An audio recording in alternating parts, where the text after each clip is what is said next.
C'est la 15e édition du Top 250, 15 années à voir les évolutions du SaaS. On est passé du SaaS 1.0 au SaaS 2.0 avec des architectures ouvertes. Et ce soir, on traite de l'agentic et c'est bien cette 3e ère du SaaS qui s'ouvre. L'IA est citée par 83% des éditeurs de logiciels dans les priorités technologiques. Pour la première fois devant la sécurité et le SaaS, les éditeurs de logiciels, dans plus de 60% des cas, ont déjà intégré l'IA générative dans leurs solutions logicielles. Voilà, ce qui veut dire qu'à très court terme, on sera sur la quasi-totalité des éditeurs qui auront intégré l'IA générative dans leurs solutions. L'avantage concurrentiel des entreprises tiendra davantage sur la vitesse à laquelle on réussit à utiliser le plus rapidement ces technologies. Moi, je ressors de là en me disant « Oh là là, il y a plein de boîtes avec l'intelligence artificielle qui vient rajouter vraiment une dimension ultra excitante dans ce monde du SaaS. » Donc moi, je ressors pleine d'énergie.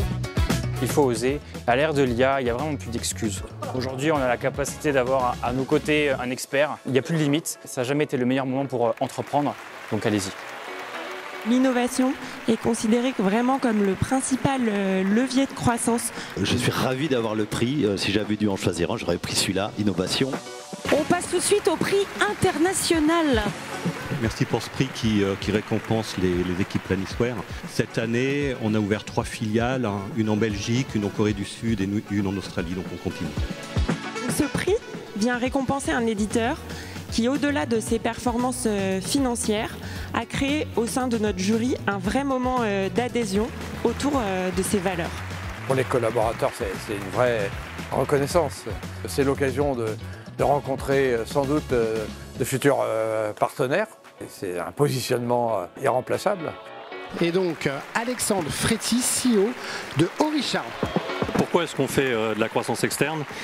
Soit on veut de la conquête de clients, soit on fait de l'extension géographique, soit on va chercher des briques technologiques ou de l'innovation pour innover à l'avenir. Bravo à François Meurice. On est très fiers de l'équipe qu'on a constituée. Ça nous met aussi à un certain niveau de pression. Ça nous donne aussi une motivation en plus pour arriver à faire un deuxième jeu. L'agentic, c'est une formidable opportunité de repenser l'accessibilité avec ces nouvelles technologies. On peut vraiment faire des choses dans ce domaine-là, dans le domaine des logiciels, pour changer la vie des gens.